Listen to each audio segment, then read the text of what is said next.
Hello everyone, আরেকটা নতুন ভিডিওতে সকলকে স্বাগতম। আশা করছি তোমরা সবাই ভালো আছো, সুস্থ আছো, আর আমি মোটামুটি ভালোই আছি। তো তোমরা যারা আমার ভিডিও দেখো রেগুলার, তারা সকলেই জানো যে আমাদের ঘরের কাজ রিসেন্টলি শুরু হয়েছে। এখনও খুব কম কাজই হয়েছে, তো সেই জন্যই একটা দরকার ছিল, আর সেই জন্য আমাদের যেতে হবে একজনের সঙ্গে কথা বলতে। আর সেটা হচ্ছে একটা গোল্ডের দোকানের মালিকের সঙ্গে গেলাম কথা বলতে।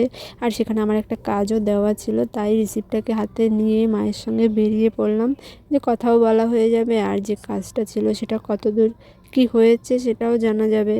তাই একটু দেরি না করে বেরিয়ে পড়লাম, কারণ এটা আমাদের কাছে খুবই ইম্পর্টেন্ট। তোমরা এতদিনে হয়তো বুঝে গেছো। আর সোনার দোকানের যে মালিক, ওনার একটা রিলেটিভসের একটা জায়গা, সেখানটায় আমাদের কিছু জিনিসপত্র ফেলতে হবে, সেই জন্যই আর কি কথা বলতে যাওয়া ওখানে। তো গিয়ে বসে আছি এই দোকানে, যখনই যাই মোটামুটি ভিড় লেগেই থাকে। খুব ভালো দাদার ব্যবহার, এই জন্যই মানুষ ওনাকে খুব পছন্দ করে। তো দাদা তো ছিল না, গিয়ে দেখে আমরা ওয়েট করছিলাম। সে তার মেয়েকে দিতে গেছে স্কুলে, তো আমাদের একটু বসতে বললো, আর আমরা বসেছিলাম। আর দুদিন পরপরই যা ঝড় বৃষ্টি নামছে, তাতে আমাদের কাজটা খুব দ্রুতভাবে করা দরকার, কারণ নাহলে খুব অসুবিধা হয়ে যাবে। তো এখানে দেখো দোকানে এসেছিলো, এখন তো সামনেই ভোটের ওই পার্টির লোকজন আর কি এসেছিলো বলতে যে ভোট দিও।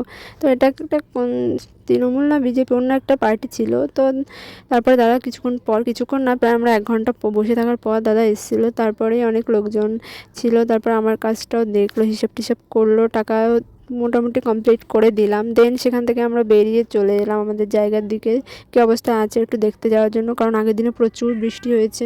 বৃষ্টির জন্য আমাদের খুবই অসুবিধা হয়ে যাচ্ছে, কারণ জায়গাটা এত নিচু, আর তাই সব জায়গায় জলে একদম ডুবে যাচ্ছে। তো আজকে আর মিস্ত্রিরা আসেওনি, কারণ আগের দিন বৃষ্টি হয়েছে, জলটা প্রচুর ছিল।